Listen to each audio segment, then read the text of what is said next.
Okay, folks, good morning and welcome to Swing Trading Today. This is Bob Desmond, and it is March the 3rd already, 3 days in. Well, today kicks off the real series of economic data points which released will move the market. Beginning at 8:15 this morning, the ADP report, that's the private employment report. And then later on in the week, it's followed up by the Pimp Mac Daddy of them all, which is non-farm payrolls. They're expecting a rise of 210,000 jobs and an unemployment rate to remain unchanged. Now remember, the prior month, we only created 49,000 new jobs. Yet the day prior, there was a report out that we had lost, or there were initial jobless claims of 730,000 new jobs. So even if we come out with a big beat of, say, 300,000 new jobs on Friday, and this number here remains elevated, that means it was still contracting in jobs. And it's just simply horrible for the economy. And keep in mind, this 49,000 job number, non-farm payrolls, that's for a month. The $750,000 the initial 750,000 job initial jobless claims report, that's per week. So the data is still heavily skewed towards net job losses in the economy. Let's get to the charts. Okay, so this morning we have the major averages up after a brutal close yesterday. The VIX, will begin with that chart. This is a 4-hour chart. These will all be 4-hour charts unless we do a deeper dive or pull back. And you can see that we have done a retracement overnight down to support the 23.85 on the March contract. And we are reversing off of that low.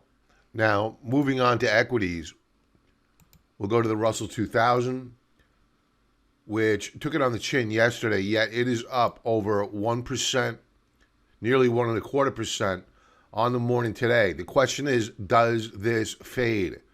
Beware of the bright green futures at time after you have a sell-off, meaning when you have a major sell-off and the next day with no news, you have a rapid rebound and you're seeing topping patterns all over the place, beware of selling on strength. The NASDAQ 100 futures.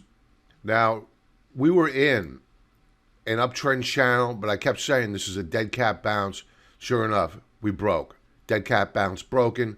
Do we put in a higher low here? Not quite sure.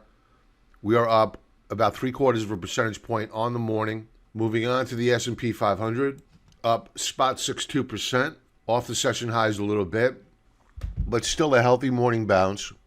The question is, does it hold up? Remember, ADP jobs report this morning.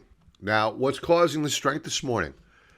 Again, no news supporting the rally. Maybe it's a rally anticipating a strong jobs data. A strong jobs data would have the Fed moving towards raising rates, if anything. Maybe they're hoping for a weak jobs report. Now, looking at the 10-year yield, this is a problem. The 10-year yield has broken support. That means that yields are on the rise. That's what shuttered the market, or shook the market, I should say, last week after we hit a high of 1.6 on the 10-year yield, a multi-month high. Taking a look at the U.S. dollar, showing a little bit of strength, but net lower highs, and we are back within that trading range on the U.S. dollar where we spent a lot of time. So who knows what we're going to do here. Taking a look at commodities, gold down about $10 on the session. They had a really good day yesterday, meaning the miners, but we continue to put in lower highs here. And if we break down below the lows of Monday, then expect 1650 on spot gold. Copper down 1%, a little bit of pressure here. Silver down 0.85%, under some pressure. Natural gas catching a bit of a bid, up 0.8%.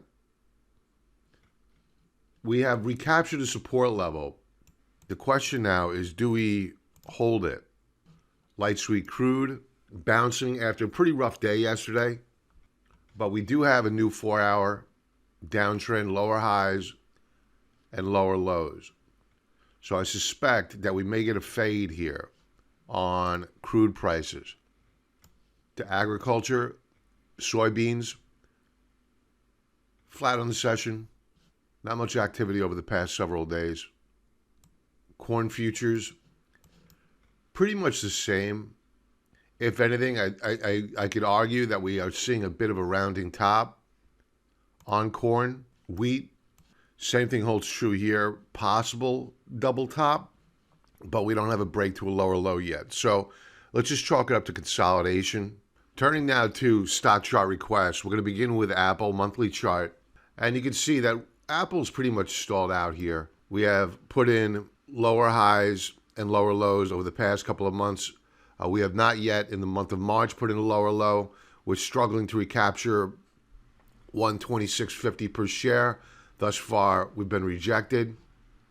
Weekly chart. Now, on a weekly time frame, we have broken multiple support levels here on Apple. My alert, which fired off the other day, I did not act upon. Why? It's because we broke support, turning Apple into a potential short. Now, a bit of optimism is that we do, using the automated trend lines, have a rising support level. And you can see it in green. Now, if we break that support level, we're going to pull back to this prior low here at 118.39 per share. Does it hold? Does it not hold? We're not quite sure. Daily chart.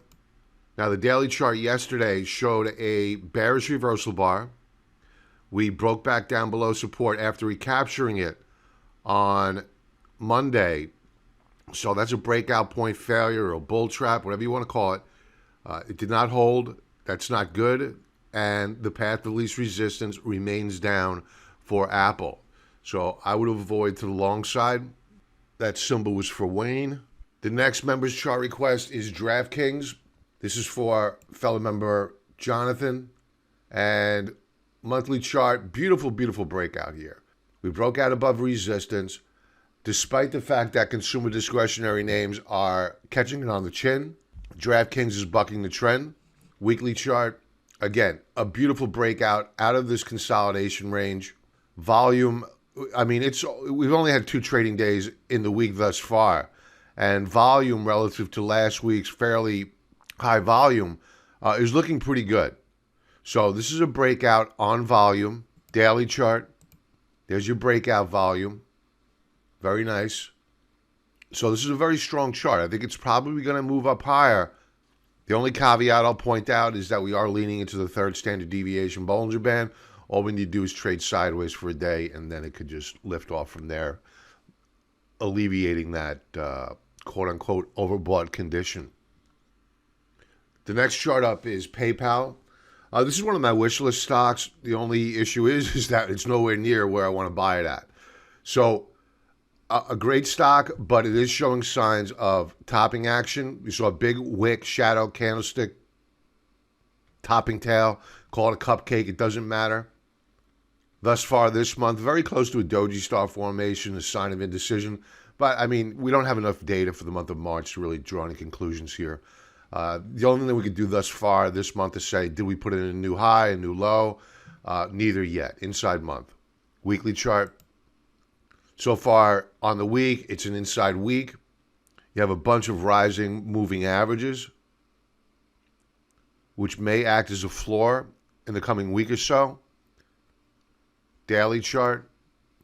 What we have here is a breakout. We did break out on Monday.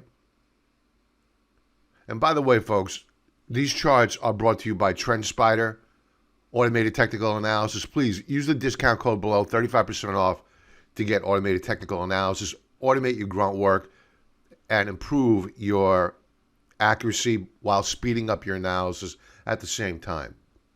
I like the way PayPal has recaptured support So this is not a bad chart. This looks pretty good on a daily time frame.